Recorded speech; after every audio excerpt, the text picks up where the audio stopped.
All right, everybody. Welcome to the Godzilla podcast. I think that's what the title's going to be. I don't know. Not sure yet. Do we really have one yet? We don't have a title yet. Well, this is all just, for fun, and we're doing it as a work in progress. Yeah.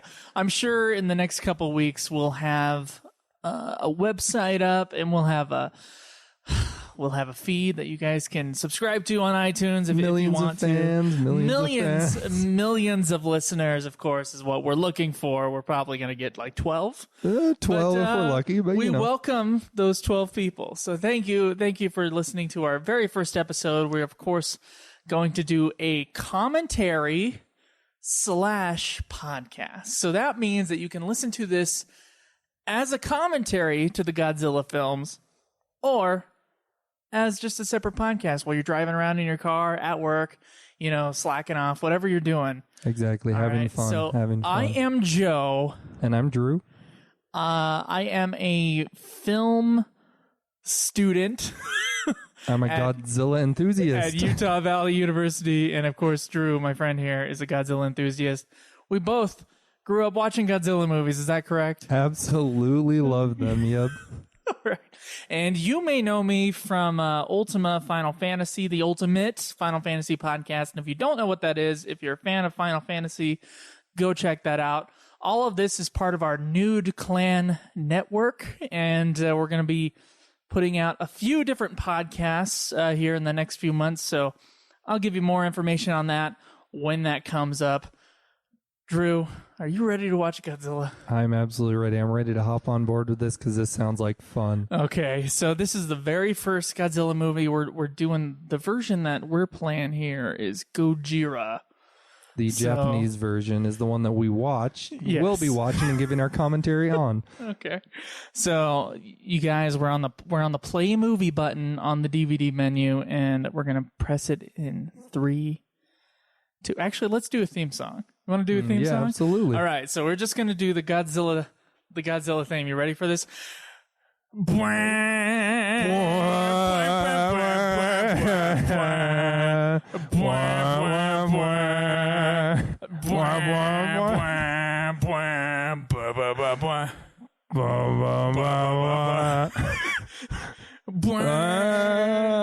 then it fades off and goes down. All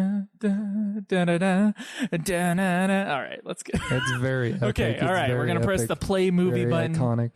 3, 2, 1, go. Oh shit! Never mind. Hold on. Reset. We're going back to the menu. Now we're gonna press the play movie button. I was on special features. Not an omen. Okay. 3, 2, 1, go. Great start to a great commentary. Here we go. I'm actually really excited to hear the opening again. The one that we just butchered. I mean, did amazingly, but it just sounds so great. It does sound great, but unfortunately, we can't have the sound too high up, or else the mics are gonna get it. So that classic Toho logo. If any of you guys are fans of like 1950s Japanese film, and I love how it hasn't changed that much. I mean, just looking at it, I mean, it's in black and white on this film, but the lights behind it still looks very iconic.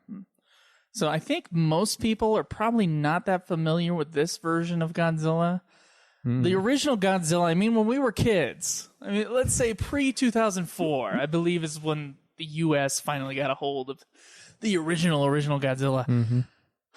We thought that the original Godzilla movie starred Raymond Burr, in which they shipped Raymond Burr over to Japan to film 40 minutes of footage, but that turned out to just be an urban legend. So what actually occurred is that the American version that we got is the cut version of, and they cut out more than 40 minutes, I believe. I think it's around 44 minutes, something like that. Yeah, it's a lot of time that they cut out and just took, pieces from the original Japanese version and pieced in, like you said, Raymond Burr, his character name in the movie, Steve Martin. Steve Martin. There you go. Yep. Steve Martin. It's great. Yep. Yeah.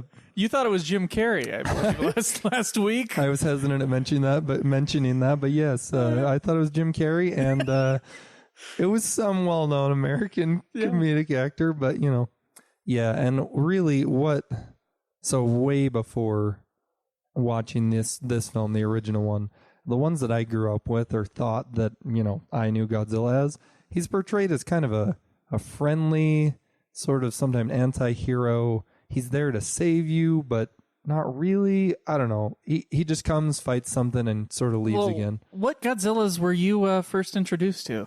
Ones like when he fights Hedorah, so the giant slime monster, Rodan, Anguirus, Gigan, ones like that, where I believe that was 60s, 70s. Yeah, that sounds like 60s, 70s era. We're going to go all the way through them, so we're going to find out exactly when they were. Yep, and here, what we are watching One right Godzilla now, at a time, yeah. So the film has begun, the credits have rolled, and the ship is being destroyed by some mysterious light, some force.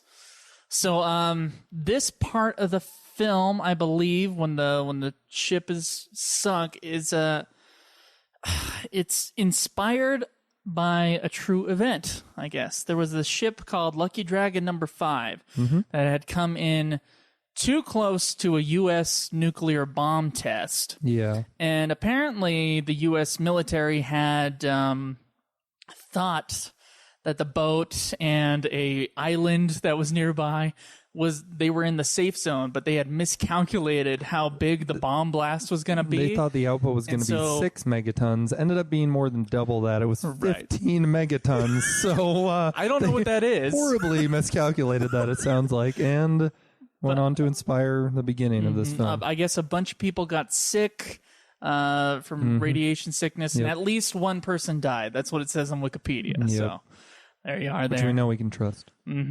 So what I think is really interesting about this movie is that, I'm going to get film with a capital F here a little bit.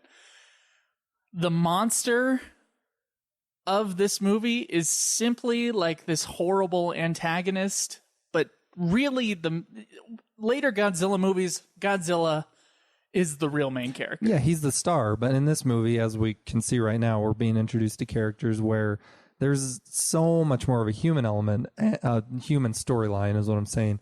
And through the film, it just feels not like a Godzilla movie almost. Not like the ones where the majority of them, how they play out, is what I'm saying. Yeah, it's about the people, definitely, in here. And especially the film's climax with the Dr. Serizawa, doing his thing at the end there. That's where the emotion of the movie lies. It's with the people. Later Godzilla movies, the destruction, like the aftermath of destruction and stuff like that, it's completely taken out. Yeah, absolutely. The anti-nuclear humanist message of this movie, completely taken out. Well, what we see, like already in this scene, you see the human element of the horror already. They don't know what has happened, and they're just beginning to comprehend, okay, obviously something's disappeared. We're going to send in another boat. So many other Godzilla movies as the basis for how to make a Godzilla movie and the yearly installments, and you just got so many of them. Just love it. Want more and more Godzilla always. But they have sort of a formula, and here in the first one, you see it's based... It's a movie. Yeah. Oh my gosh. I was going to try to avoid saying that, but you just cut straight to the chase. Yeah, it's a movie. It's a movie. They got to set up the conflict. They got to tease the monster. We all know it's going to be a monster movie before we walk in. Yeah. Well, got to tease the monster. Exactly. Yeah. We know that, but I love to think of it from the perspective of the people seeing this film when it came out, because, I mean... Oh, the poster had a giant monster. Yeah, on exactly. But you are just like, what is that? You want to go see it. That's true. To see the monster in action. Necessarily know what it is yet. Yeah, and then at the same time, you want to just see it in action. You see it on a poster, and you're like, wow, that looks interesting. Just because we take it so for granted nowadays to be like, oh, Godzilla. That's this funny giant. It's going to be a monster movie where they fight and blah, blah, blah, and how everybody knows how it plays out, even if you've never seen one of the films. But then in watching this, at the time, that would have been, because this one's a little hard to watch, the original one, like you pointed out when we first viewed this film. Mm-hmm. It's a rough movie. There's a lot of images here of like mostly the aftermath of the destruction is really tough to watch. And then there's one scene later on that we'll get to in the middle of Godzilla's rampage. There's a mother with her 2 children, and she's telling them, "Hey, we're going to be seeing your father here soon." Yeah, but I wasn't going to, we will come to that, but it's brutal. It just tears your heart out. And there's Godzilla, the monster, which, further down the road with films, you're almost rooting for sometimes, or laughing at some of his attacks. The I don't know, we'll get to them, but boosting himself across the screen with his nuclear breath, this like kick where he's like on his tail and just flies across the screen. Kick. He's doing a Tom Cruise kick there, actually. Ever seen the second Mission Impossible? It's bad, but so to get back to the film for just a moment here, for those who are watching as a commentary, so we're seeing all of these panicked, likely the families of those who were lost out at sea. It's just people are being overwhelmed with the government covering it up, or people are saying there's a lot of mistrust of government in this movie. Yeah, absolutely. And there's our only tits that you'll ever see in Godzilla movies right there. 3 bare-chested islanders. It's not very nice to see. I would not have even seen that. Would not have even come to my attention if Joe had not pointed this out. But yes, there are naked, topless old women in this movie. Mm-hmm. But, they live on an island. Gilf porn. Yeah, well. It's not too bad. To each their own, That's all that we have to say on that. Sometimes, this guy is going, that sort of thing that he's yelling here. Sometimes I just say, just randomly. Which means? There's a raft out there, is what the subtitles are saying. Oh, okay. So. How do you have that one line memorized? It's because I've seen this movie many times. Oh, okay. And that's one of the audio kind of moments that sticks out to me. There's Godzilla's roar, there's the theme songs, and then there's Ikatatato. That's just some random being Japanese line across the island. And speaking of which, do we want to go into that now? What Godzilla's roar actually is, like how they created that sound? I don't actually know. So it has something to do with an instrument. Rubber or latex glove. It's a thick, plastic glove, whatever. Mm-hmm.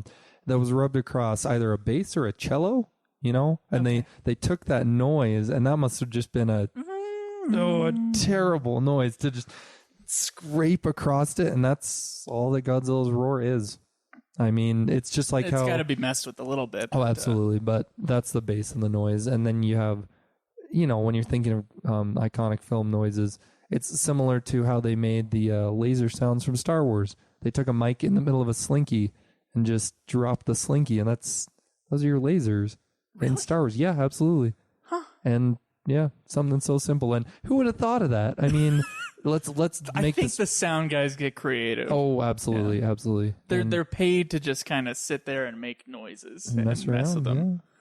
Yeah. It's really interesting stuff. Yeah, and here in the film, apparently Godzilla is a legend on this island. There's some kind of old legend of some monster called Godzilla, and it brings to mind the question: so, if he had already existed, does that mean he was woken up by the nuclear testing? Does it mean he was changed to be made bigger, or I think something? So I think there's just a creature, some kind of half dinosaur, half like ichthyosaur type creature. Yeah. Ichthyosaur. What's an ichthyosaur? Ichthyosaur is like the dinosaur-like animals that went in the water. You know what I'm talking about? Yeah, like are you talking about the ones between, sea creatures and then actual like dinosaurs? Yes. Okay, yes. So the stage between. Yeah, I could be wrong on my name there. An ichthyosaur could be like some kind of pterodactyl, and I just it sounded to me like something you made up. But look, if you had asked me at 12 years old, I would tell you exactly what it was. I know what I'm googling after this commentary. I cannot name dinosaurs like I used to. So to the film, just watching this ritual that they're doing right now. I remember watching this with you the first time, the Japanese version, because prior to viewing that with you, I had only seen the version with Raymond Burr, the American version. I can't remember. I doubt that this scene is in that version, the U.S. version, but just to see this ritual played out in black and white is interesting to me, because looking at it, it'll show the people here again in a moment, I believe. Mm-hmm. But it's black and white. Those are probably some really colorful outfits they're wearing. Yeah, crazy. So it's just interesting. This scene is in the Americanized version. Okay. And they're talking about some sort of thing where they keep Godzilla away or whatever. I can't remember what the dialogue is. I just remember so in obviously this one is brutal to watch with the imagery of destruction, and like you pointed out, as we will see the family just being killed by Godzilla. Just it zooms in on one family, focuses on them, a young mother with children, killed, just crushed, blown up, set on fire, destroyed by our hero in later films, our anti-hero, our main character. But some of this model work is better than others, I would say. Yes, and actually, okay, you would make fun of it, and it's easy to, right. I don't know. But in this scene, what's coming up where it shows, I believe, the helicopter being blown over, I think it looks great. The helicopter and whatever, it's done slowly, which is strange. I don't know if they slowed it down, but it's just really slow looking. Yeah. What they do is they have the little set, and then I think it's either over cranking or under cranking. I don't know. We don't use film anymore. Okay, yeah, absolutely. I think they over crank the film. So the film's going through extra fast. They have to light it up a lot in order to get enough light so that it, gets exposed on the film. And then once it's played back at 24 frames per second, it's slower. And, bigger objects move slower. And so when you see the helicopter move, it has to be slow enough to be believable as a real helicopter falling. Right over. Here we see they're probably using that effect, the buildings falling very slow. So this right here, what we're watching, where he's just yelling for his brother. I want to argue this might be as hard to watch, or nearly as, the scene with the mother and the children. I don't know. When you put kids in a scene, like but his whole family that's was rough. just killed. Yes, this character's family, I can't remember the name of the character. His brother's house is just destroyed. And one of the best moments in the movie, I think, is when Godzilla's outside, the brother runs out. The older brother comes up, opens the door, looks up, and then there's a flash of light, and he's like, I know his face. He does the crazy breathe in the face, and then the camera comes forward. That's a good sequence right there. Yeah, and then of course the brother's screaming as the house is collapsing. And my question about that whole scene that just played out is, Godzilla's huge. He's humongous. He just went through, stomped, stormed everything. It must have been a really dark night. Oh, yeah. Well, and there was lightning going on to have not no street lights out in the island. No, that's true. That is true. God. But he's you do see in the corner of when the house is collapsing, you do see his leg just a little bit there. Oh, okay. Okay. Because when you have the big reveal of Godzilla, his head comes over the hill, and it's as big as the top of the hill, just as big. So you just think, how big is he in comparison to this island? He really must have been sneaking around, on his tippy toes to not be caught by somebody. I mean, the young boy sees him. And it's a very loud, stormy night. And very they missed him. Okay, yeah. The only guy who really got a clear look at him, as far as we know from what the film is showing us, is the brother. When he looks up and the lightning flashes, he must have seen what it was above him. That's crazy. That's crazy. Yeah, and he's also Oh, man. Okay, so the government's freaking out here. I gotta get to this. And then this is one of those things in the movie that just doesn't make sense. I mean... You take it for what it is. I find this to be a good film, and I find it to be a film with a capital F. There are not too many of those in this series. There's a lot of movies. Yeah. But this is a film because it has meaning and beautiful imagery and all this other shit. But then we get here, and the paleontologist is the one called upon for these mysterious sinking ships. So there's one thing there. Yeah, and that they think to call in a paleontologist. Yeah, why do they call upon a paleontologist? The young boy who saw whatever, so they're basing it off the one boy. I don't think there's any dialogue that says anything about that. Maybe we're just supposed to get it's implied. They don't find the trilobite till later. Yeah, that's true. Yeah. So anyway, the paleontologist that we see, Dr. Yamana, he is later revealed to be the world's worst paleontologist. Best according to the film, but worst according to paleontology. He's the world's as worst paleontologist. The world. He says we'll get to that later, though. We'll get to the world's worst paleontologist. And the scene that we're watching right now is the reveal of Dr. Serizawa, who's going to be our hero? Yeah, our hero. Yeah. Mm-hmm. Our apprehensive hero. He didn't want to be. Didn't want to be the hero. Didn't want to use his research as a researcher. Anyway, he didn't. But he really comes through later on in the film. And then we have Yagata and I don't remember her name. Do not remember her name. Do not speak Japanese. Just a lover of these films. Okay, the lead female. Yep, the lead female. And you know what? Center of the love triangle. But yeah, center of the love triangle between the two men that she's. Who knows? You just don't know. It's hard to tell. Well, she's their dating one and ambiguous. she's betrothed to the other, and it's all kind of implied. I think that might just be Japanese filmmaking, where everything is like implied. Well, we didn't the relationships, and I guess we're supposed to know what they are, but we don't really. Yeah. It just makes it seem like this film is sort of cut. Like the relationships between the characters, you don't see as much of it, and in viewing certain other extra features, you kind of find out that certain scenes weren't actually put in the final film or filmed at all. Right. But they just chose to focus less on the human relationships and left it vague so that your focus is on what the film is about, the nuclear assault of a nation, and then but the love triangle has to be there. The scientist has to be there. Absolutely, it does. Because otherwise, it's not really a movie. It's just us watching a creature destroy stuff, which we'll get to later on in the series. I mean, we'll get to stuff without really much plot. But to go back to how it must have been to see that in the theater, originally before, just when this came out.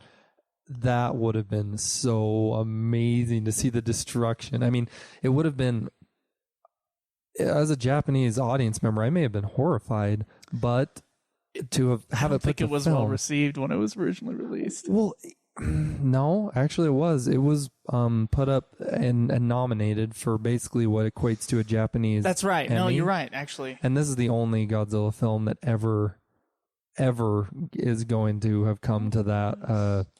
That's sort of a...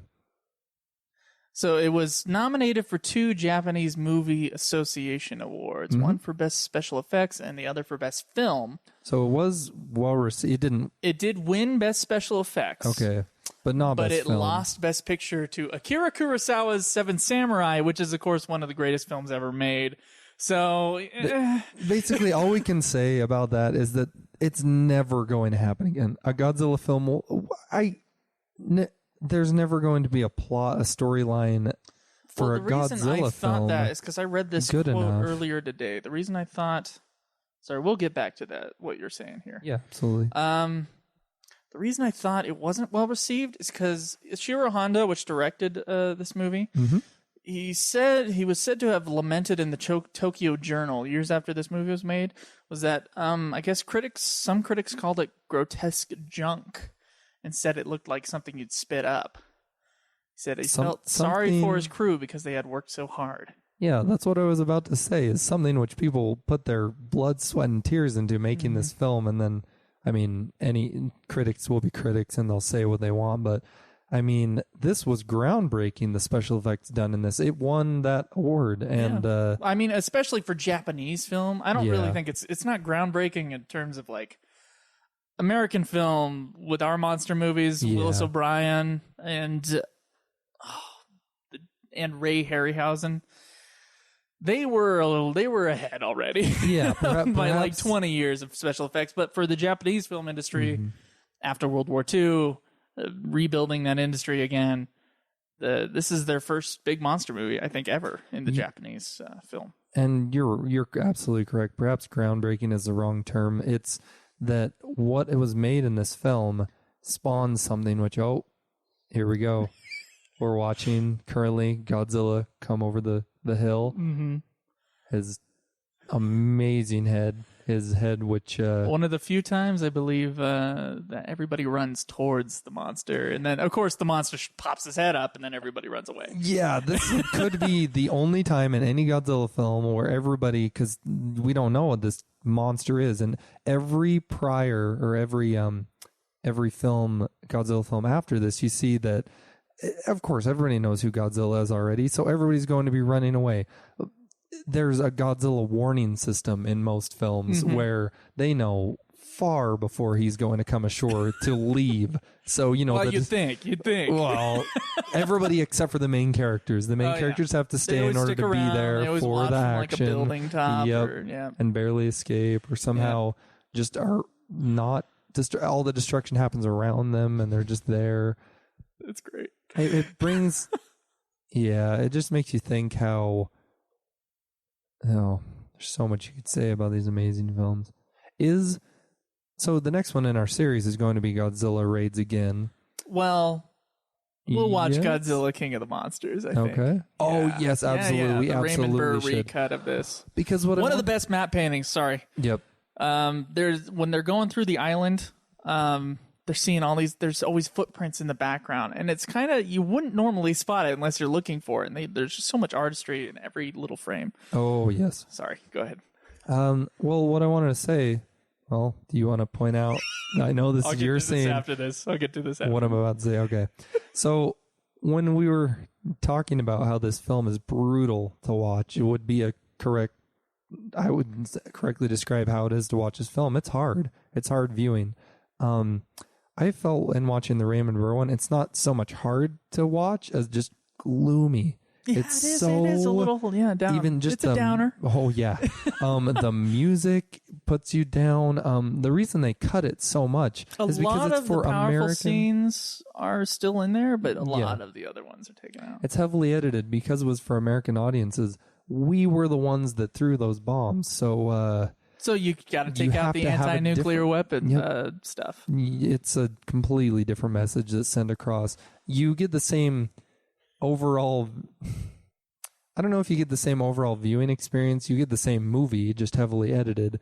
It takes place so much more sympathetically. You see the whole film is done in retrospect, in like a... viewing it as a dream, sort of as a remembering what's happening. Yeah. It's sort of Citizen Kane, where you you start at the end of the movie and then work your way back. And it all happens in a hospital. You just see, it's just sad.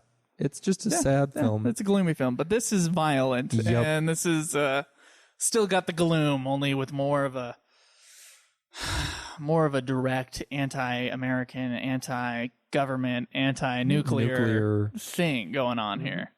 Okay, he is the world's worst paleontologist. We're going to talk about Documana for a second here. As said by Joe, as certified by Joe. He says, first of all, he's got a picture up of all the creatures that were around during the Jurassic period. He says, I can't agree or disagree with when those creatures were there. Let's be clear here about the certain time periods during the Mesozoic era. Just because something was in the Jurassic period was like 100 million years. Yeah. Okay, don't take me directly on that. I'm not exactly sure how long it was. A long period of time. A few million years. And all these creatures that were around during that period were not necessarily overlapping with each other. Some were. Yeah. But to have a picture and say, this is a very accurate representation of the Jurassic period and has every single creature from the Jurassic period on it, that's inaccurate. Again, this and he says the Jurassic period. And then he states 2 million years ago. A very short period of time for evolution to occur in 2 million years. Very, very short. And that's not even the Cretaceous. The Cretaceous period was 65 million years ago, and the Jurassic period was the period before the Cretaceous period. Everything this man says is incorrect. Everything. He's a movie paleontologist. That's all we have to know. It's 2 million years ago from the Jurassic period. Oh. And, the 2 million year thing, it made it through to the American cut also. You know what? So in the Raymond Burr version, he says 2 million years ago. 2 million years ago. I have to point this out really quick. Looking at all of those, there's your Japanese woman just against the government keeping this a secret. She is so against them keeping it a secret. I just noticed all these government officials, the ones that are like leading and in the front rows and everything, they have very nice mustaches. Look at all of them. All the ones in the behind, including the ones with the power. Yeah, including the paleontologist. He probably has the best. I see that you got a little mustache on right I'm now. starting to. The girl I'm dating, she likes it. It's Bob. She named it Bob. Way to go. Yeah. But the fact that in this courtroom scene we're viewing right now, I don't know, just a legal, political something venue. Area. They're talking about whether or not it should be revealed that there's a giant creature. We suspect actually, no, at this point in the film, they've seen the creature. Yeah, many people have viewed him. So whether it should be told to everybody. It looks like the women win. Yep. And they're going to, if they hadn't had done that, had come to that conclusion, they would have highly regretted it because later in the film, he comes ashore. Okay, so there's an interesting scene here that happens afterwards where a woman is talking to a man on a train about, Godzilla and that there's, new radiation stuff, and she's kind of tired of it all. And it really reflects the times in Japan. 10 years after the war, these nuclear tests, including the Lucky Dragon incident, which I believe that might be a reference to. She's talking about like contaminated radioactive tuna and stuff like that. She doesn't want to go back in the shelters and all that other stuff. It's a really interesting time capsule this movie is. And that woman, all the Japanese audience would have related so much to her. They would have just thought, I'm sick of hearing about it. I mean, it obviously still scared them, but you can only be scared for so long and to a certain point before you're just sick of it. Well, Fukushima and the radioactive tomb, and that wasn't too long ago, was it? Yeah. Ugh. I don't want to think about contaminated food. I want to watch Godzilla.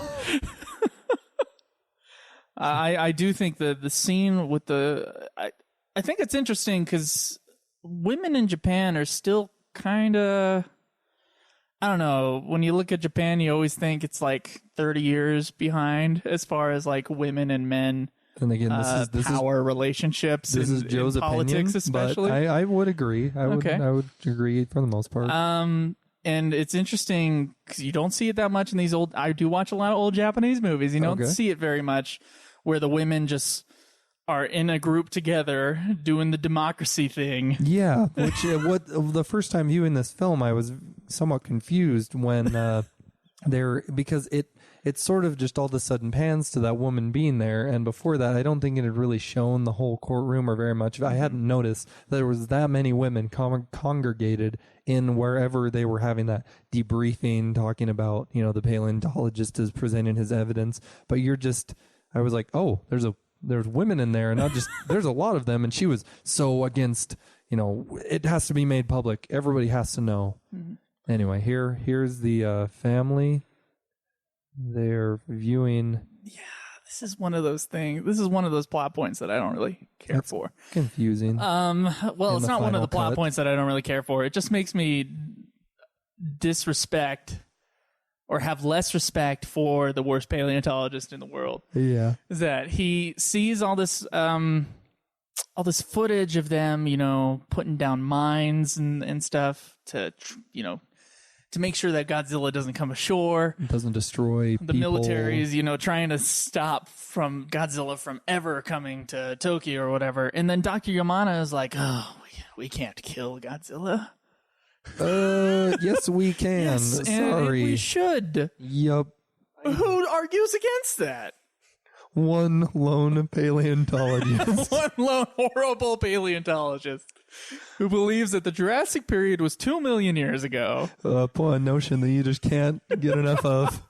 How much you love to hate that. Man, why don't we should study it? But he'll kill you. You can't study him if you're dead. Especially at this time, what means would they have had to capture a creature like that or keep it in containment to prevent it at all from wrecking civilization?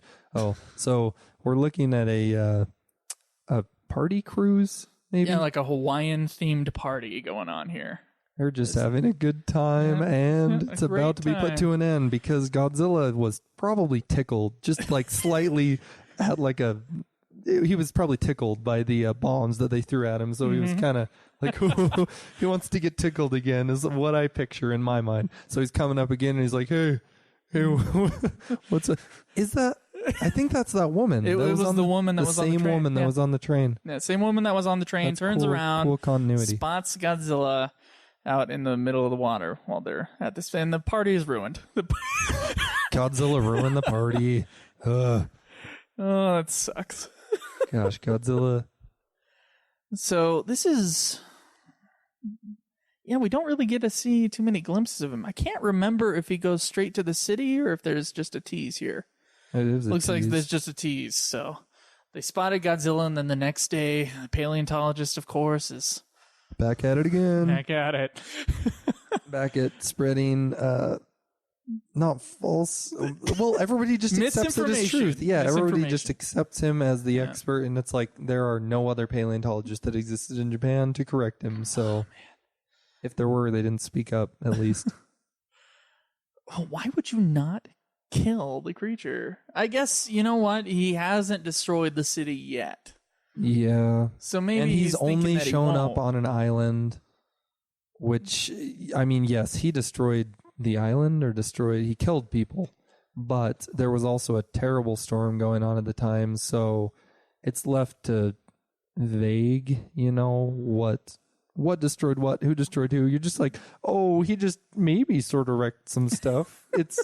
He's not that big of a menace yet, but later on, as the film progresses, there's an incredible amount of misinformation and pseudoscience in this movie. Well, and what's being shown now and what we're talking about is that it's just the mistrust of government. It's a deeper film than many of the Godzilla films we will get to. Any of the Godzilla Okay, films. in this scene, what we're watching right now, the person to your left is the producer or director. You're asking me like I know. Well, I'm just saying. I'm not entirely certain, but I just know I've seen screenshots of this image, and that's where he's been placed. And then also, I believe the person that's walking up right now, or somebody to the left in the same scene, is going. It's the person who's in the Godzilla suit. He's the one. They just make their little. He's the one cameos. talking to the reporter character that we see every once in a while. It's somewhere in the scene. These two characters that are only shown just there. No, it was that quick. Less than a minute in that scene. You see the director or producer and the person that was in the suit. This movie is a little gritty, a little dirty, because I guess the film stock at the time wasn't very clean. It wasn't very high quality, and the place where they were developing it was apparently really dusty, and they couldn't get rid of the dust. And there's a Stephen, I think, I don't know, there's a commentary on this version of the movie which talks about that a little bit, but I do want to say that the cinematography is, especially with the people scenes, it's very nice. We just passed a scene where the girl and the guy were both kind of in the shadow of the what are these called? The blinds. The Joe has lost his mind, but let's go on. They were in the shadow of the blinds. Yeah. And it kind of shows like they use it a lot in film, the blinds kind of shot, but it kind of shows like confusion of a character, or if a character doesn't know about a decision, or if there's something ominous going on. They're still deciding. It's just that was a gorgeous shot. A lot of these. I love the way that it looks in black and white film. The way that they filmed things back then, it does look amazing. Yeah, the light is something special.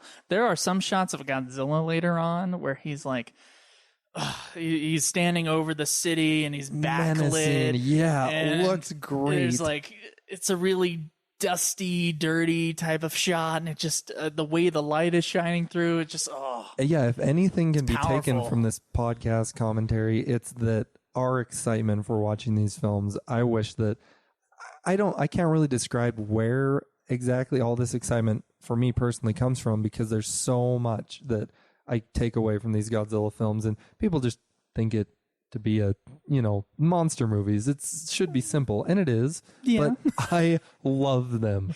I don't know why. I do, but there's so many reasons I love them. Well, I mean, whenever you're introduced to something as a kid, Yeah. and you love it as a kid, you kind of always love it. It's true. I think, right? Unless Most things. most things, right? Unless you like rewatch some movie years later and like, what the heck was I thinking? Never ending story. Exactly. And luckily for us, there is a very solid Godzilla movie here. It's the not first one. It's not childhood, or it's not a childish kind of schlock. It's real quality filmmaking here. They put a lot of thought into the story. They did a lot of editing. They really took their time making this film. And as we talked about before, they made the human elements, the human relationships, and what's shown story-wise, like development, it's very well done. It's very well done. And even later on in the series, like, you might not be able to appreciate the writing or the story or especially, I would say, the Son of Godzilla may be the worst thing ever made.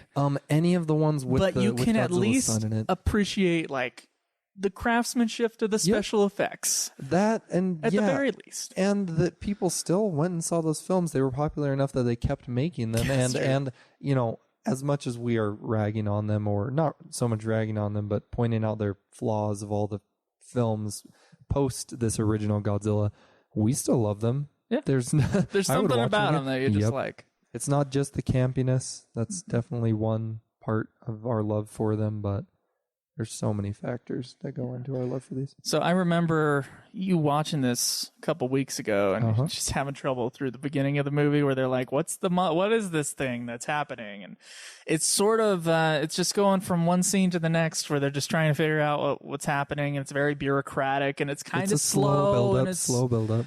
It's a little there. Now the second, or the second 2/3, I'd guess. The first third of the movie is a little rough. The last 2/3 of the movie that's when the love triangle comes into play, or the pseudoscience with the oxygen destroyer comes into play. The real drama right there that happens, and then the Godzilla destruction. So if you are watching this movie and it had problems with the beginning of the film, just remember it's a setup for all this wonderful drama that we're about to see here. And this is about where it starts, where really crap starts hitting the fan. Are you really ready to keep a secret? Dr. Sarazawa asks Emiko. Emiko is her name. Yep, and I've been wanting to say this the whole time. I think she's gorgeous. I think the actress for this is beautiful, like her face. Yeah, absolutely. She actually shows up in later Godzilla movies as like an older woman. Okay. Wow. That's what I heard. I would love to. We'll find out later on. I think they're like the 80s ones, like Godzilla versus Destroyer or something. Huh. I see this laboratory that they're going into, lab. and one of my other passions are classic Universal monster films. So I see this lab, and I would love to be on that set. Just all the beakers and I don't know what they're called. He's a scientist. He's got the lab coat. I know he's a little weird. It's in a basement. Yeah, he has the Western music playing. It's Western classical composer type stuff.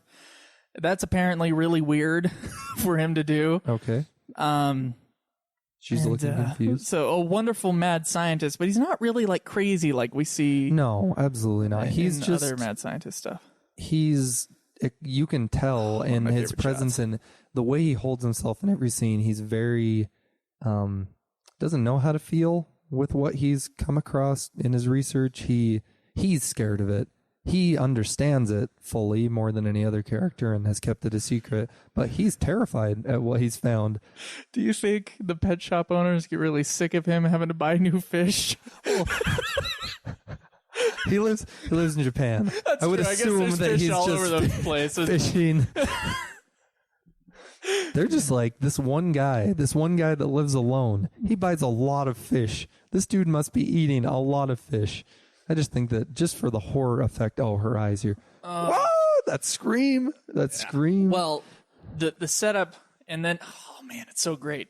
If you're listening to this as a podcast, oh, man, I feel sorry for you. This is rough. I know. It's rough to like explain what's going on at the same time. Here's what happened. He said, "Can't you keep a secret?" Pulled her into the room. There's this weird fish tank there. Emiko is standing on one side. He is doing something on the other side. There's a slow pan past this thing of fish. It doesn't show what happens to the fish. You only see her reaction. It doesn't yet. Yeah. He's messing with something, and then he drops it into the tank, whatever he's messing with. And then you don't even know what he's dropping. Him and in the Emiko tank. are standing to the side. He pulls her back as like the screeching violins are going up and all this other stuff. Yep. And then suddenly there's like a real close cut in to the both of them in close up. Yep. It's still a Dutch angle, so it's like really kind of creepy looking shot. And then she screams, and then he like holds her, and then it cuts away, and she's in the hallway, and we have no idea what she saw. It's beautiful filmmaking right there. Before her scream, her eyes alone, they go from apprehension, not knowing how to feel, to just horror, and then she screams, and it's awesome. It's and one of the best through lines here is that she is good actress. She's got a secret to tell Serizawa that she's going to marry this other guy. Yeah, even though they've been betrothed this whole time, and then she can't tell her fiance guy. I can't remember his name either. The hot one, the one with the nice hair, the one without the eye patch. Minus the eye patch, very nice hair. Yeah, very nice hair, sure. I never paid attention to his hair, I gotta say. Yeah. But now I know. He's just very nice hair. She has a secret that she can't tell either anybody. Now. Until, of course, later on in the film, and there's a flashback. But her conscience. It really adds to the... I guess there really wasn't much conflict in the first third of the movie, and that's probably why it's boring. There's a mystery there, but there isn't conflict, and now there is human conflict. And then we're going to put a big monster in the middle of it. Yep. You're going to go for the special effects masterpiece that becomes, what this movie is. That's the climax, obviously. But before that, it might be a slow build, somewhat of a slow build. It gets there. And it's just a mystery, like you were saying. The very, very beginning of the film, you see the ocean. Oh, Godzilla's rising again. But you see the ocean explode. The boat explodes into flames, and it's just a mystery.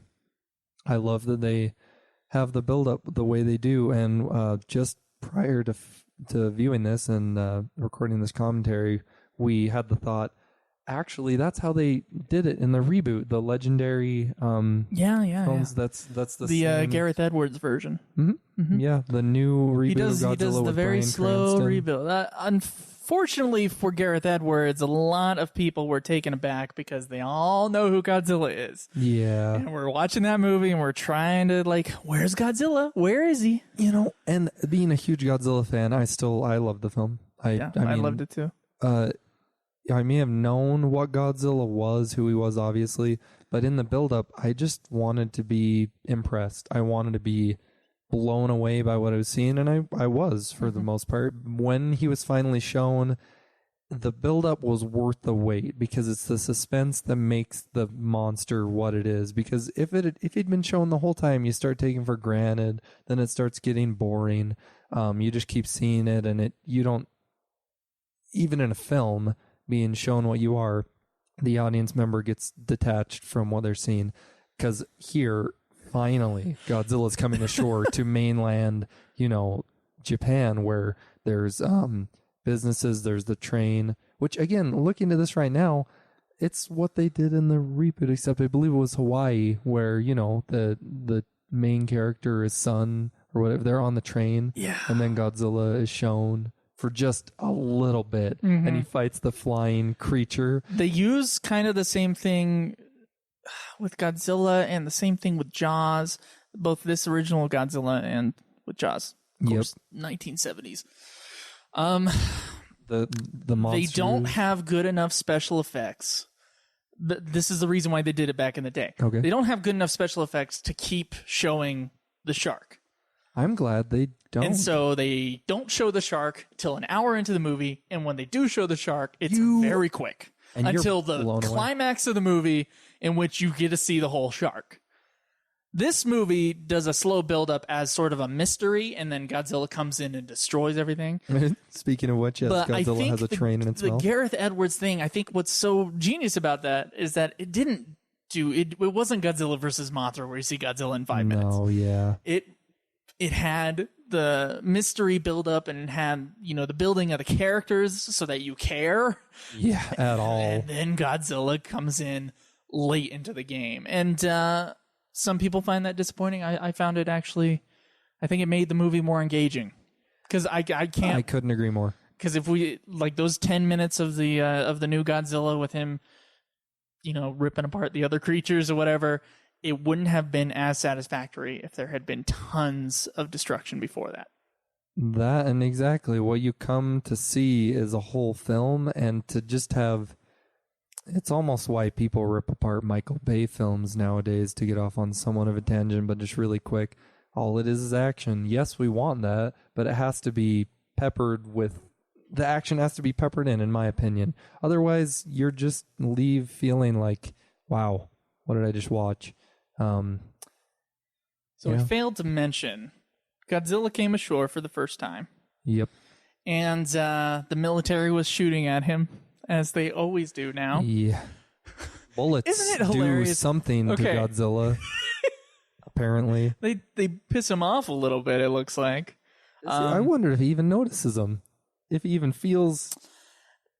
Maybe. In this movie?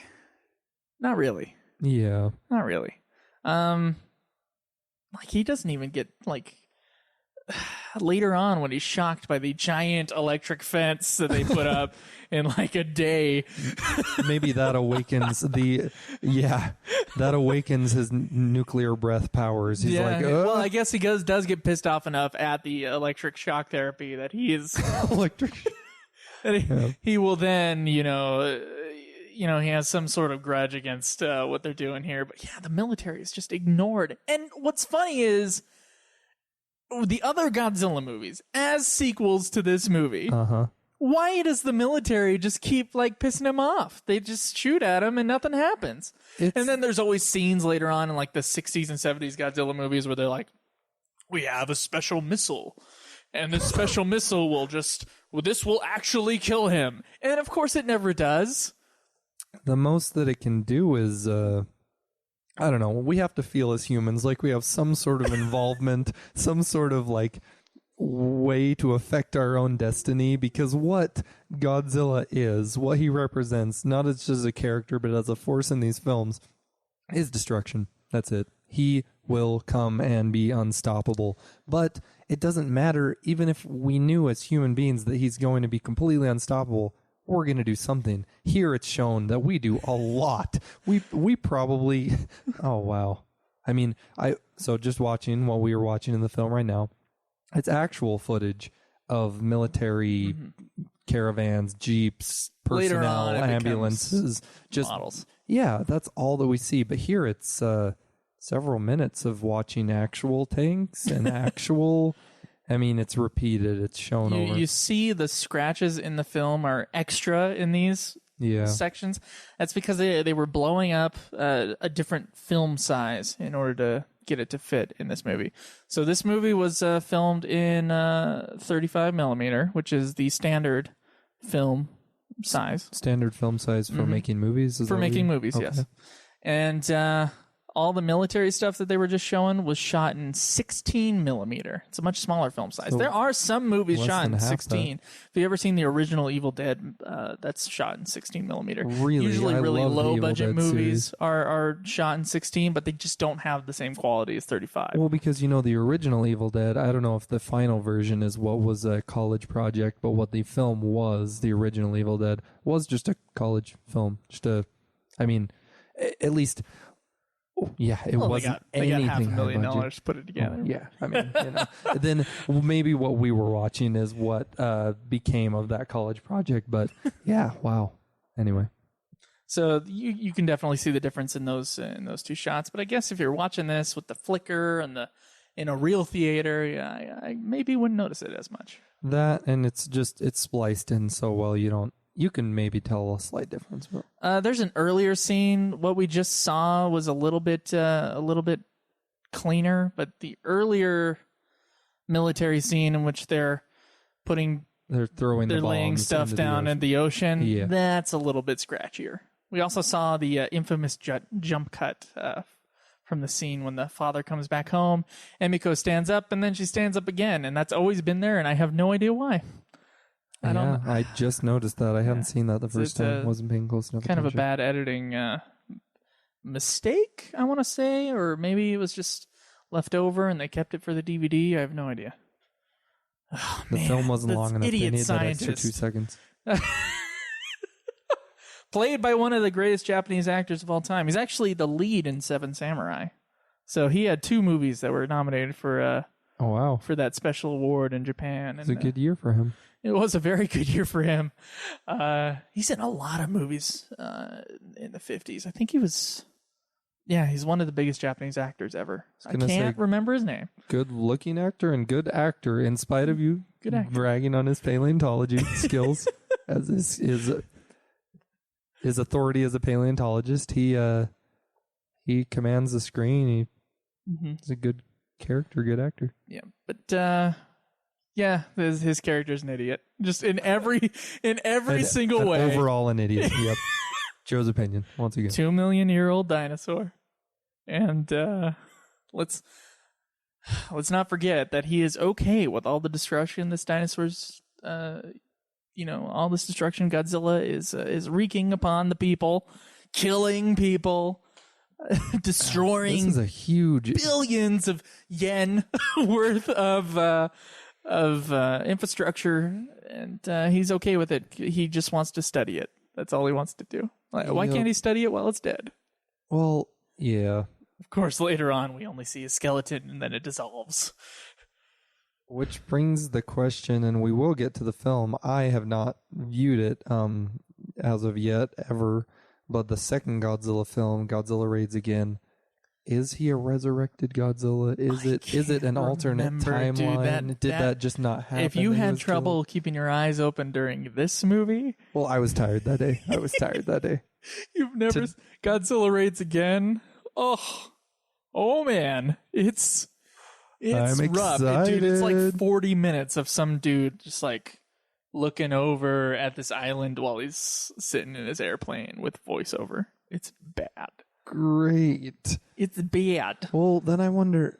But I don't know. There might be a difference in the English and Japanese version. I've only seen the English version, despite owning the movie. I watched like the I had English never viewed the version and Japanese fell version. asleep. Oh. So we'll find out. If the 2 versions are different enough, we might do separate commentaries. Okay. Yeah. I'll check out the beginning few minutes. And we can definitely watch them both together. See if it's worth it. Still the only film that I've ever fallen asleep in the theaters. I've probably fallen asleep to countless movies at home, but was Pirates of the Caribbean 3. Just too long. Wow, really? There was like more than a half an hour battle scene between all the pirate ships, and it just became so much, and so much was going on, and it went on for so long that I woke up and suddenly realized I had fallen asleep. I didn't... Yeah. Anyway. I mean, there's numerous reasons to dislike that movie, but I didn't fall asleep. I can't say that. All right, so Godzilla's being shocked by the giant electric fence that they were able to put up so quickly. They must have gotten every single person in Tokyo to work on it. And it doesn't even look like an electric fence, to be honest. I mean, obviously it does. It just looks like wiring, like telephone wires. Oh, man, look at that shot, though. It looks so amazing. Godzilla destroying the thing. There's smoke coming up. Podcast. And it's in black and white as well. The tanks. It adds to the horror of it. Yeah, the tanks that are shooting at him right now. Every time they shut up, they shit out. They set off another shell. They shoot another shell at Godzilla.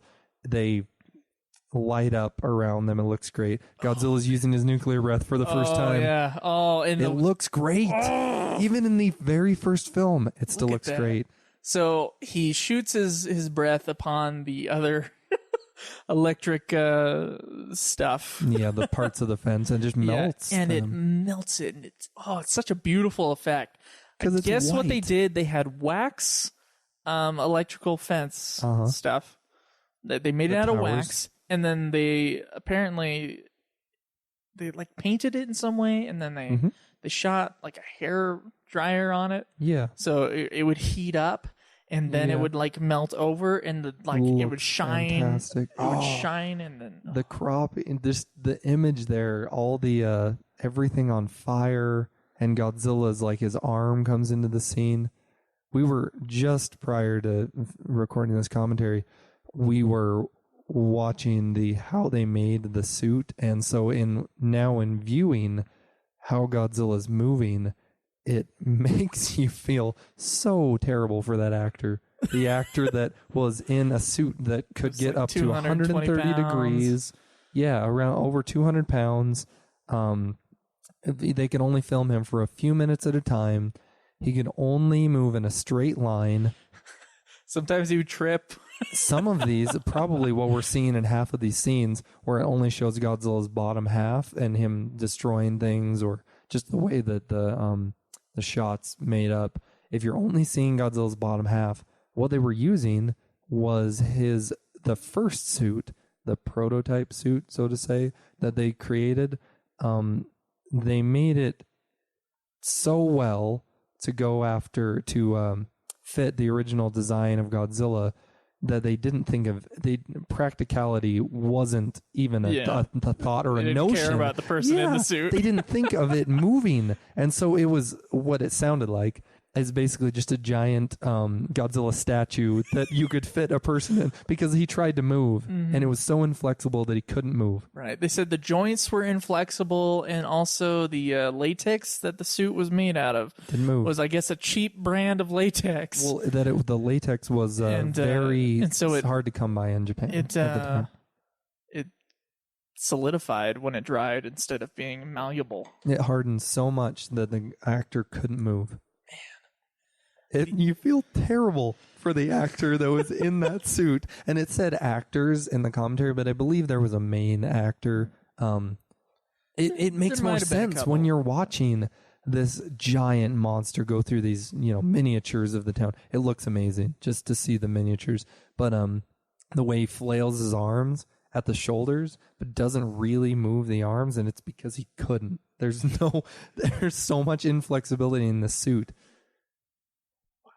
That's just the imagery of this section of the movie. I wish. Look at the way his head just comes out and there's smoke billowing around it. Oh, it's such a dynamic shot. Everything in here. Now we do get the occasional cutaways to, of course, his close-ups, which were like a hand puppet, I believe, of some kind. It doesn't look amazing, but the face can still look menacing. I like the teeth. The teeth on the puppet or the miniature or whatever it is, the teeth are just sharp, jagged. And those, usually when it zooms into that, not the person in the suit, and it's showing him using his nuclear breath, which looks awesome. It looks good. Yeah. Sometimes it's some sort of mist that they're shooting out. Yeah. Mechanically, and then sometimes it's drawn in onto the frames. And what is drawn in onto the frames when it shows all of Godzilla, his whole body, and he's using that nuclear blast, the scales, the 3 sets of scales on the back, they're all lit up. Oh, it looks so good. Which in this black and white, it's just white, but they light up and looks great. Obviously for practical reasons, when that's happening and it's drawn onto his scales that they're lighting up, he's motionless. He's just standing there. Look at that shot. coming up over the buildings, his head, and then just using the nuclear blast on a vehicle that is full with people. No, with multiple people in it, and they barely. It's kind of like all those people that were surrounding that vehicle. Oh, I wish I could pop. Oh my goodness. There's no way. You just gotta talk to Drew. No, not pausing it, but just that scene as when it was just characters being shown, and you were talking about the effects used or the way that they set up the shot and the blinds and everything. So many of the scenes that we're seeing, you could just take a screenshot, and I would love to have that hanging on my wall. It looks great. It's beautiful. It's beautiful photography. Oh, here we are. Well, this is the setup for the. There's a small shot after Godzilla did some destruction of the mother with her children. 3 children. With her children, and then it just we just randomly see that shot, and what's perfect about that is that actually like subliminally it puts them in our mind so that when we see them again, we have some sort of connection with them. Yeah, a reference to what's actually going on. Amazing. So you're not completely unfeeling. And there it is. And there is Look at that. 2 children. You were right, just 2. But no, there's 3. There's 3. There's 3 kids. I had the thought today before recording this that what we're seeing right now with that, because I don't know how it was at the time in Japan, but at least nowadays, having 1 or 2 children would be the norm. You'd say 2 would be kind of just having less children. 2.5. Yeah. But having just half a child. having the 3 children, what you're seeing is the destruction of a family line. I mean, the father was already dead, but it's that's dark. It's a metaphor for the culture, the civilization of Japan being destroyed, because what we're seeing in the destruction, we're seeing World War II. Yeah. And what we're seeing is there's so much less evacuation of the areas that are being destroyed in this film than in almost any other Godzilla movie that I can think of. Probably all of them. I think they thought they were going to actually stop the monster. Yeah. I mean, they had no idea in this original one. They at least thought that they stood more of a chance than this. In reading through the Wikipedia bit that you had printed out, what we're seeing behind the scenes look at the podcast. Oh yes. It's so what happened in Japan, the actual bombings of Hiroshima and Nagasaki. It was obviously a very quick and humongous destruction. What Godzilla is mirroring in this is a much slower, more drawn out destruction, but to the same degree. Was it the fire bombings of Tokyo? What do they call that event? Something terrible. You see it in some other Japanese films where we decided to bomb them with fire, I guess, and it was a slow destruction. It killed lots of people. Actually I think it killed more people than the nuclear bombs did. The world's become a more civil place. Yeah. Oh man, the Godzilla just slowly walking through, and then he uses his fire breath, and it's just. And again, the actors almost beautiful artistry on this stuff. The person in the suit, in the Godzilla suit, is almost motionless when using that nuclear breath, because to draw on to each individual film strip, every single Well, I think what they would do is they would print it and blow it up. Mm-hmm. And then they would draw on it each frame, and then they would have to take that and they would take a picture of it using a special type of camera, and then that would become the frame. Just watching this and thinking of the amount of effort put into these. Oh wow, that miniature, the collapse of the building. It's well done. The building looks like a building. Like it's done very close. That one, the scene that we just saw, the miniature of the building. It's not far away. It's close. And the building's falling down, being destroyed by Godzilla. But Godzilla's out of the shot now. He's in the shot. Oh, is this him blowing? He's going through him going through the Diet building in Japan, which is, I believe, their parliament building. A political center. I could be wrong about this. Please tweet me if I am.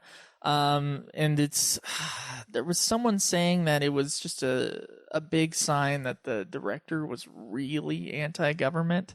And you can see his distrust of government throughout this movie, where the people are arguing about keeping the truth away from the people and stuff like that, and that the military does no good whatsoever. And Godzilla does not approve.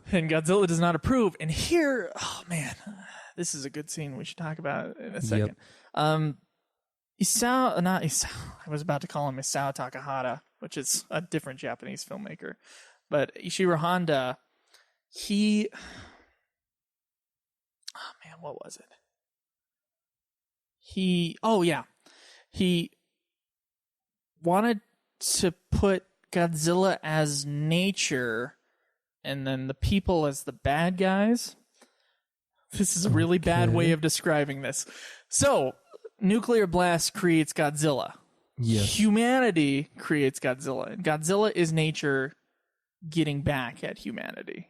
So it's The Happening, but so much better done because The Happening it's sort of The Happening. Yeah, exactly. Sorry, I should have...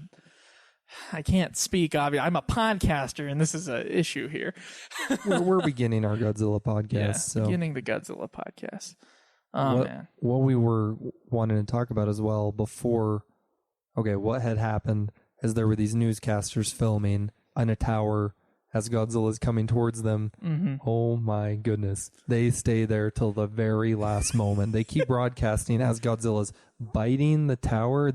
As he's coming towards the tower, they're, talking into their broadcast and saying, we don't know what's going to happen to us. Well, Godzilla knocks the whole tower over. Yeah. Godzilla does what he does to everything and destroys it completely. All the people fall and die. And they are broadcasting till the last moment. They are some stalwart newscasters. They know where they stand, and they're just going to keep broadcasting. They're really dedicated to their job. Yeah, to the death. And one of the best shots there is when Godzilla, or best sequences I'd say, is Godzilla's, of course he's grabbing onto the thing. The reporter's looking up and he's still speaking into the thing. And then there's a lot of sweat coming off of those actors. Yeah, there's a lot of sweat, and it's actually not sweat. They put some kind of oil on them, like olive oil or something like that. They poured it on them so that it would show up in the film.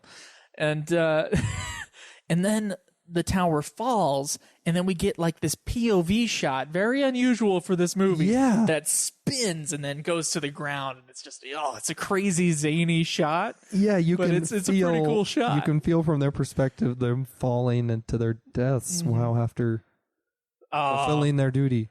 Okay, so Godzilla's going back into the sea. Godzilla's being hit with fireworks here. Godzilla is being hit by missiles. Well, actually, these from little toy airplanes in which you can see the strings. It's beautiful. Yep. And then also like the missiles that are hitting him, the fireworks that are missing, they're hitting the walls of the studio in some of the shots, so you could see them bounce off. It's beautiful. I wonder how far out of shot some of the helping crew are with fire extinguishers. They're probably just barely out of the shot with fire extinguishers. There's so many hot lights in there. I guess it's not well ventilated. That's what they were saying on the DVD. Oh man. Great working conditions, I'm sure. Oh yeah, beautiful, especially with the water. I wonder how bad the water smells in there. Oh, I'm sure. This is the first shot of the American re-edit. Yep. Is the destruction of the city in miniature. It's beautiful miniature. Yes, it looks great. And the music accompanying that shot just, it's heartbreaking. Heartbreaking is a good word to describe it because it makes you feel, and here we are seeing scientists with Geiger counters, I believe they're called. With the kids. Yep. This is all to bring back bad memories into the Japanese audience that are watching this movie. Makes you wonder what the Japanese mindset is, the cultural mindset that they would take a film like this and nominate it for a as was mentioned, equates to a Japanese Emmy Best Film. It was nominated, and that's a hard nomination to make because this is a hard film. Especially in the minds of the Japanese people. I mean, there were still generations people could have shoved it off as like being grotesque or whatever. Like apparently some had. Yeah, absolutely. Some critics would have because it would be a hard pill to swallow. Yeah, it would be hard to film this film. This war imagery that we're seeing here, the orphaned children, the hospital with injuries, and the radiation sickness, and of course Emiko, not a nurse, is just volunteering because that's what she has to do. You gotta volunteer. It's a horrible tragedy that just happened. Well, then I'm sure a lot of the women were helping with, because so many of the men were just killed. Yep. They were on the front lines, as was shown, in tanks, jeeps, just shooting, their guns, doing whatever they could, and Godzilla blew them all up. Knocked over buildings, set them on fire. And this is one of the interesting scenes here. So Emiko, of course, she's going to spill her secret to her lover about Dr. Serizawa's experiment. Flashbacks. I'm not. This is a very sophisticated kind of structure for this movie, and it's surprisingly sophisticated for 1954, especially for a monster movie. Yeah, a Japanese monster movie in 1954. The movie is in real time.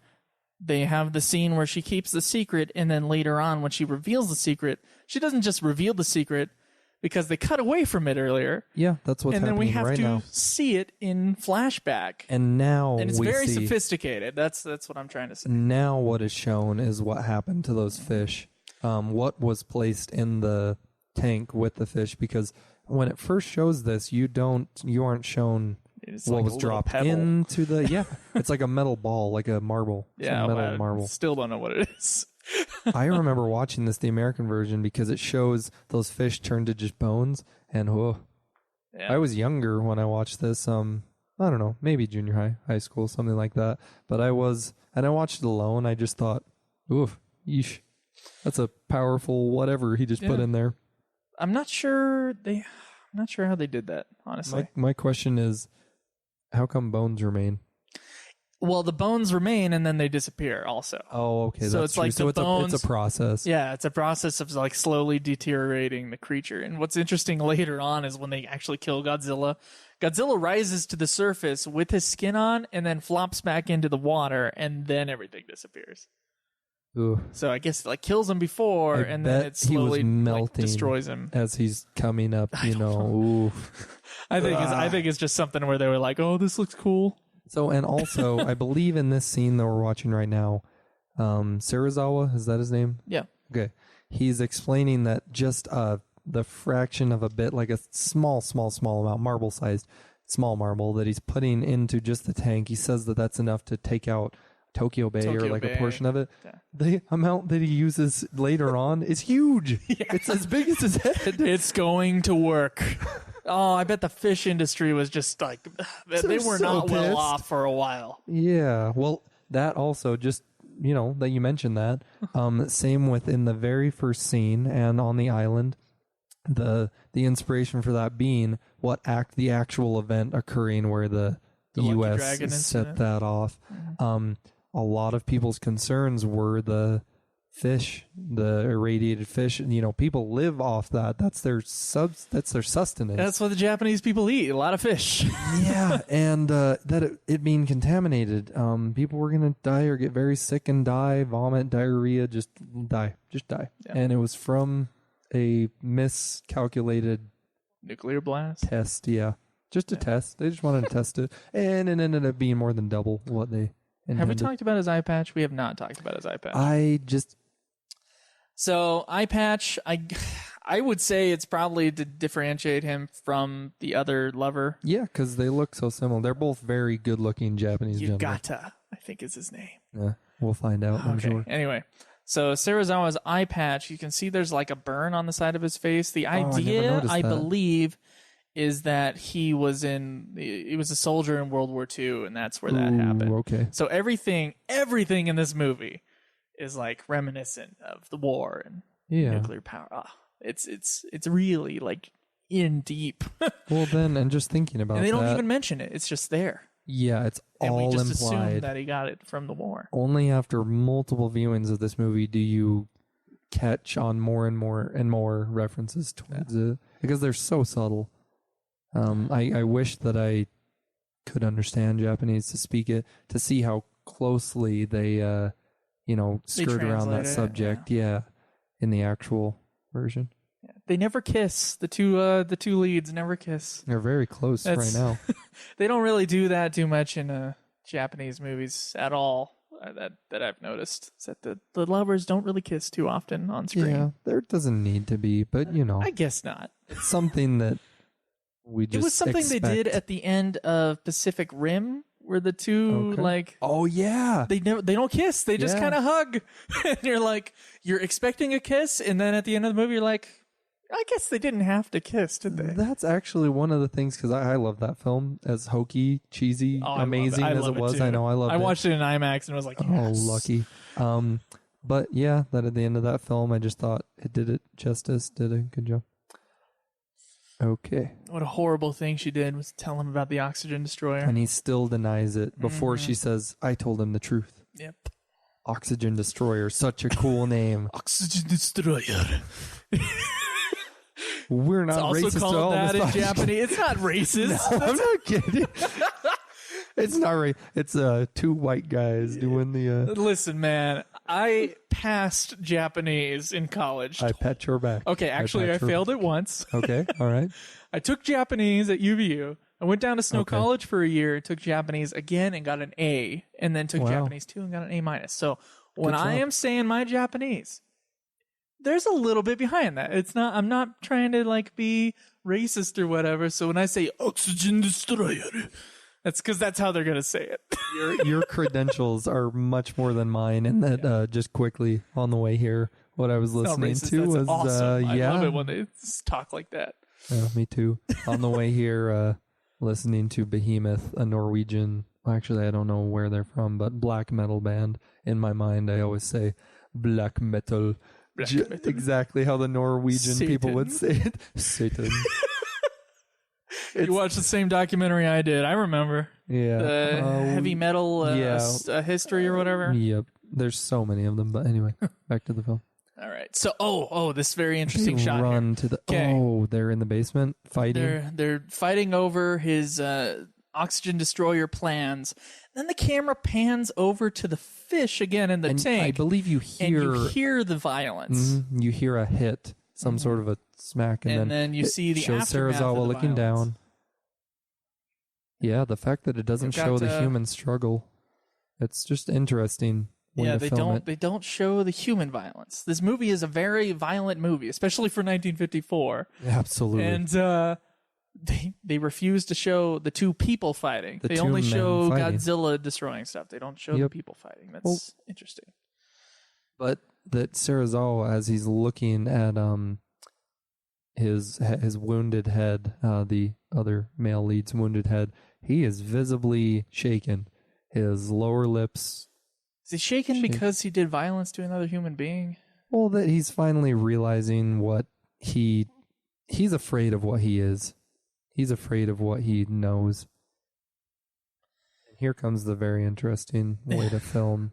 So the TV has apparently been on the entire time. Yeah, also. But I think it works. I think it works here. There was so much going on that they didn't realize they weren't paying attention to the TV. It's not on right totally there to be. Yep, it's in the shot, and the TV is off. They're talking here about how Dr. Serizawa, needs to use it. If his information got out about his oxygen destroyer, it would, cause more war and more terror. It's a huge moral conflict. Yeah, he found this horrible thing, and he has to hide it from humanity. Well, he thinks he has to, but at this point, it's the only thing that could destroy Godzilla because people are hysterical. Obviously, it went from this Godzilla, this giant beast, showing up on an island, causing destruction, but you just don't know. Then he shows up on the mainland, causes some destruction, goes back down into the ocean. Then he shows up as they're prepared, and they were prepared as they thought they could be. Didn't matter. Just blew up huge sections. They're naming off the sections of Japan or the towns, the districts that he's destroyed. There's a lot of them. He causes a lot of destruction. So in their hysteria, they don't know how far he could go. I mean, Japan's the beginning. Yeah, the way that they shoot this, it's directly in his face. They're looking at the character straight on. He's in the center of the shot. His hair is pulled out to the side, but in prior shots, his hair was normal, and then all of a sudden his hair is, I don't know, it's just he's dealing with some stuff. Yeah. So and it shows he's dealing with some internal struggle, and it shows outwardly. You think that was on purpose? Yeah. Well, after they fought, maybe his hair got a little messed up. Okay, but I think this is where so he turns around and then the TV is suddenly on. Magical. Because he didn't fall back. I was going to use the excuse that I never noticed this until you pointed this out when we watched it. It's like, oh, what? The TV wasn't Cinema on? Sins to throw out to that channel on YouTube. I think it works though. It does, because what ends their discussion, their moral discussion of whether the oxygen destroyer should be revealed and used, is the singing of children and the jump cut from the images of destruction from Godzilla's attacks. Yeah, you see, all they're doing is showing the hospital, or not even hospitals, whatever buildings were available to put victims in, and children helping tend to the wounded. It is really filmy though. Like, they would never actually show the news in this way with all these pans and all this other stuff, but it works in this context, I think. The girl and the musical piece they're playing here is like really sad and beautiful. So moving. There is one girl in the front whose lips don't really match up with the music, and it does bug me every single time. The choir of girls. Yeah. The girl that I'm currently dating, shout out Vivian. She went to an all-girls, she's from Taiwan, but went to an all-girls high school, and this is just what it's making me think of at the moment. Man, look at that beautiful pan of just countless rows and rows of these schoolgirls singing the song of hope and peace, and not knowing what's going to happen, because, as we pointed out, the last stand that they had against Godzilla, they put their best efforts into it. They made a huge electrical fence, had all the military out, all that they had, their whole arsenal. Nothing. Didn't even hinder him. Maybe just probably angered him more. Yep. And Godzilla. And then he thinks about it, and I think that when he turns his face back up again, Dr. Serizawa, and he goes to turn off the TV, that's when you know he's gonna go through with decision, Yep. And in that shot that it showed just moments ago of his face is the first time I have noticed that burn. I never had noticed it before. The one that's underneath his eye patch or around it. Do you think they'll ever recreate the oxygen destroyer? And they can't. I mean, Dr. Serizawa, he burns all of his notes. Yeah. If the knowledge is out there, just the fact that it can be created, period. Some other scientist who's in this fictional Godzilla universe. He'll think about what happened exactly, and we'll has to track it back. How does he destroy the oxygen in the water, which melts everything in sight? How pseudoscience, but still. Yeah, and it's also begs the question that when the oxygen destroyer is being used against Godzilla, what type of how's it being publicized then? Is there a newscaster there? Are there people? There is a news guy on the boat. Okay, and there's obviously journalists and everything, but just the fact that, because Serizawa has already said at one point, either during this conflict or before, when revealing his whole oxygen destroyer to our female lead, whose name I forget. Emiko. He says, it's in my head. It doesn't matter. If the whole lab's destroyed, if all my notes are destroyed, humans will find a way to destroy themselves or destroy everything. We're destructive creatures. They will use it for bad. He will be taken and will be used. Yeah, it'll be tortured out of him. Yeah, what's implied, I think. That's why he does what he does here. Mm-hmm. So we're in the final section of the movie where they take the boat out. There's the reporter I was talking about. And the hair in the shot at the top. I guess they're using a Geiger counter to find Godzilla. I never really noticed that before. I just kind of took it as montagey and just kind of zoned out. But I guess that's what they're doing. I wonder if they thought to do that when they were throwing those bombs out. The ones that probably just mildly annoyed to tickled Godzilla. But, I don't know. That's a good point. They have a Geiger counter that they're just sticking above the surface of the water. I don't know. I don't know how much radiation Godzilla, in this fictional universe create. Wow. To be able to track him above the water with a Geiger counter just kind of... I don't know. They're not safe if that's the case. No, not at all. We need to get off of the... This thing's off the charts. Oh, We're man, right above I it. think it's Godzilla 2000, which he takes the pictures and then the pictures don't develop because of the radiation. Oh, because of how much It's like, how come everybody's not sick? Yeah, not in me.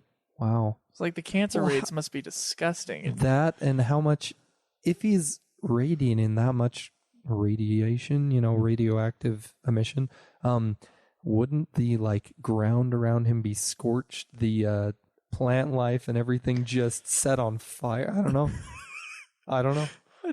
I don't know either. We're thinking very deeply into this, but it's because we're coming to the end of this film and our commentary and podcast. So I do have to say, before we'll get to the sacrifice at the end here, but a couple things. When Godzilla was first released, it sold approximately 9,610,000 tickets and was the 8th best attended film in Japan that year.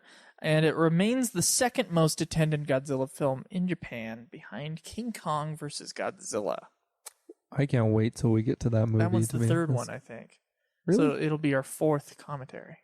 I didn't know that it was that early on in the early Godzilla chronology of these movies. I want to say it's the third one. I could be wrong. I know that it's got to be early on because it looked kind of older-ish.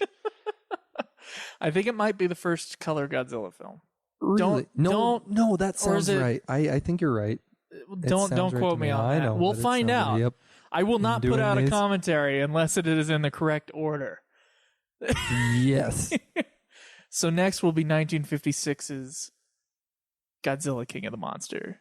We shall do the Americanized stuff too. There's like 4 other Godzilla films that are heavily Americanized, and that's one of them. Okay. And we got to somehow get a hold of Godzilla 1984. Oh, we will. Oh, yeah. It's $48 VHS. Oh, ain't no thing.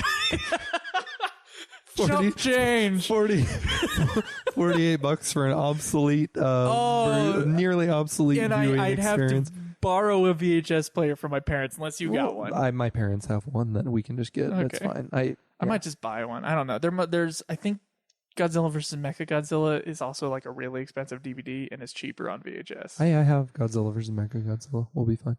Oh, do you? Yep. Oh man, I'm pretty sure it's the very first one. The one with the apes. Oh yeah, the eight people. Yeah. They might be in the later ones too, though, but I'm not sure. Okay, but at least in the very original. Yeah. Godzilla vs. Mechagodzilla is one of the ones I watched the most. Oh yeah, I watched that one over and over, and just funnily enough, I don't even know if that's a word, in a funny sort of sense. Okay. Watching films where there's kind of a struggle on a boat, and if it's filmed in a certain way, it always makes me think of that from Mechagodzilla, Godzilla vs. Mechagodzilla. Just that struggle on the boat between the... Oh, yeah. With the assassin guy. Yeah, and he is an alien, and he's shot, or he's somehow injured, and he starts revealing his actual face. And they're kind of monkeys, but they're like gray, and they look just ugly, just so ugly. Anyway, it's just terrifying because he runs after the people, and eventually they throw him off the boat and everything. So... this scene, I can never tell which shots are just a really stiff human being being shoved through the water or a model shot. Because sometimes it's one and sometimes it's the other. Yep, exactly. So the two men are two lead men, Serizawa and Ogata. They're down in the water. Serizawa is holding the oxygen destroyer. This huge amount of his oxygen destroyer. They're in these giant... archaic very old scuba gear. Which, just looking at the helmets and everything they're using, I have no idea how that functioned. No, I mean the helmets, obviously, because of the they're made of steel, I would suppose, some sort of metal, but how their heads obviously wouldn't be crushed, by the pressure, the depth that they've gone to, but that their bodies, wow, it's just so archaic, the technology they're using. And so contrasted to the fictional bomb that they're using now to melt and destroy everything, all the oxygen in the water, so effectively killing all life. All life in the water. Yeah. Yep, to an unknown distance, which again, for about the fourth time, mirroring that real event. They don't even have like tanks on. They have like an air pump, and then they have a rope. Just imagining a dolphin, any sort of a playful sea creature running into that line and just having a heyday, having fun, and they're down there just, oh, fuck, I am dying, and he's gone. I don't know if do you think dolphins can sense radiation? Because I don't think they'd be near there if they could. Yeah, they're supposed to be smart. This scene, it's hard. The Ogata's going up, and he's seeing that Dr. Serizawa's sticking behind. As we're watching this, we're watching it with the sound all the way down this time. You're welcome. Yeah. Audience at home. But, gosh, just the music. It's so slow, very moving. Okay, the amount. I don't know if there's music playing right now, I'll be honest. I really think that there is. But in general, the soundtrack from this movie is very haunting, and they use a lot of the themes a great word to describe it. Later on. Mm-hmm. I'm not sure if that after the destruction music is ever played again, but wow, Godzilla, that shot of Godzilla. Just because it's a little too sad. I'm wondering how they did the shot, if they had the suit in the background and they had some kind of panel where they were pumping bubbles into, or if they had two different shots and they put them on top of each other. In any case, seeing Godzilla, quotation fingers, under the water, it's cool. It's rare. Yeah, it's because you want to see him too much. You don't see him, his whole body and everything. Yeah, exactly. Under the water, just to see him in his habitat where he spends most of his time. It's rarer for him to come out of the water and destroy things. He spends his time under the water, so to see him down there, it's cool. Oh man, the self-sacrifice here. He refuses to let people get his information about the oxygen destroyer, and so he must kill himself in order to save humanity from itself. The assumption here is that there wouldn't be a sequel to this movie. Yeah, as with so many films, but if it's going to make money, they're going to make more films. He's got the knife out, and the next shot, they're just pulling up the ropes, and they're cut. And it's like, oh. Yep, he's gone. He's sacrificed himself. And here, the paleontologist takes off his hat, looks down, visibly moved. Ouch. Ooh. I think they realize I think they understand his sacrifice here. And I never thought that really it's just one man that ended up taking down Godzilla. Mm-hmm. That's huge. I have no idea how he comes back either. Yeah, this is the part where Godzilla raises his head again for one last roar and then kind of goes down. Falls down. That's actually just Godzilla roaring right there. That's the only sound that I've heard this whole time. Wow. Ooh. I wanted to mention earlier, I just love the way that the water looks in black and white. I don't know why. It looks really cool. Makes it look murkier or dark. I just don't know how they did it. It's a special effect that I just don't know how they did. They could have a little toy Godzilla. Oh, Godzilla's dying. I feel bad for him because this Godzilla's evil. This one, yeah. This particular Godzilla. I want to feel bad for him because of the Godzilla I know, and love. But this Godzilla kills families. He kills small children and that wife and the people in the car. I think this might be the only Godzilla movie where you see him kill people. Yeah, it's shown. It's not nuclear implied. Blasts a couple. There's a couple scenes where he blasts people with his flame. And as we went into detail explaining to our listening audience and those watching with the commentary.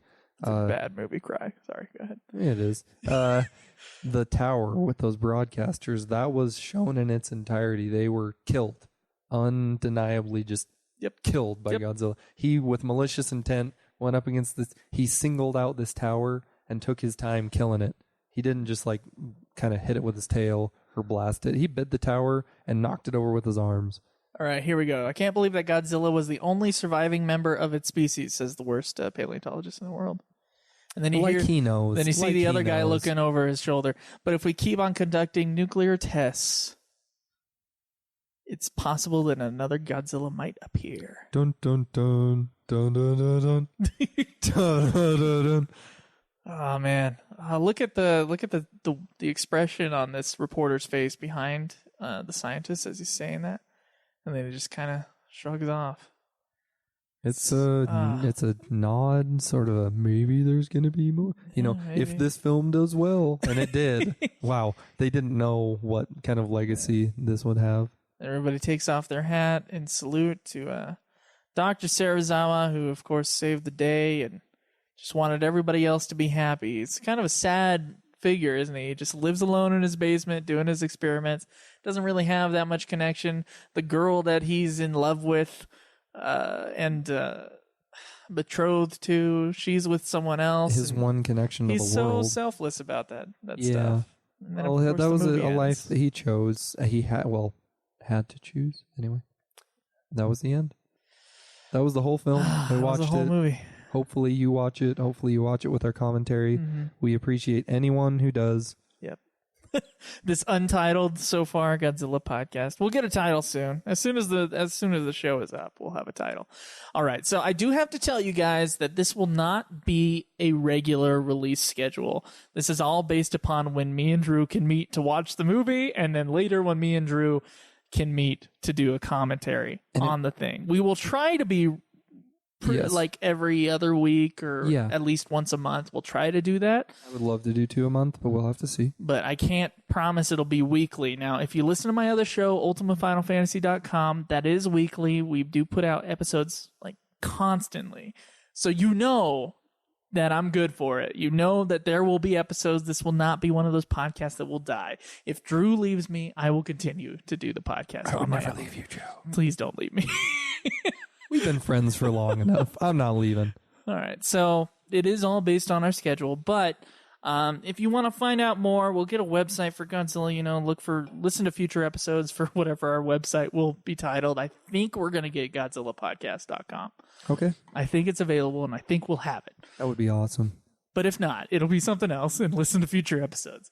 We'll put a forum up there so that you listeners can talk amongst yourselves about certain Godzilla movies, and we can talk with you about them. And if you want, you can follow me at Joseph de Gaulier. That is DEGOLYER at Joseph de Gaulier on Twitter. Drew, do you have a Twitter? Yes, I do, and I believe it's at Gojira Jaeger. That's GOJIRA, and then here comes the German GAEGER. It's Godzilla Hunter. It's Jaeger is spelled with a G? With a J. Oh, with a J. You said G. JAE. Okay. GER at Gojira Jaeger. Currently, there's something about Lamb of God on there. Okay. I don't know. So you can be one of my 8 followers. You can be one of my probably 0 at this point. Okay. And less than 50 for sure. Anyway, we'd love to hear some feedback from you. If you've got some cool Godzilla facts about the original Godzilla movie, We would love let to us know them. Also, what did you think of the original Godzilla movie? Put it on the Twitter, and if we have a website by the time this comes out, put it on there. We can only hope you love them as much as we do and that we can share the excitement because Godzilla is amazing. It is. All right, so next time, Godzilla King of the Monsters. Drew, we got to do our ending theme song. You ready?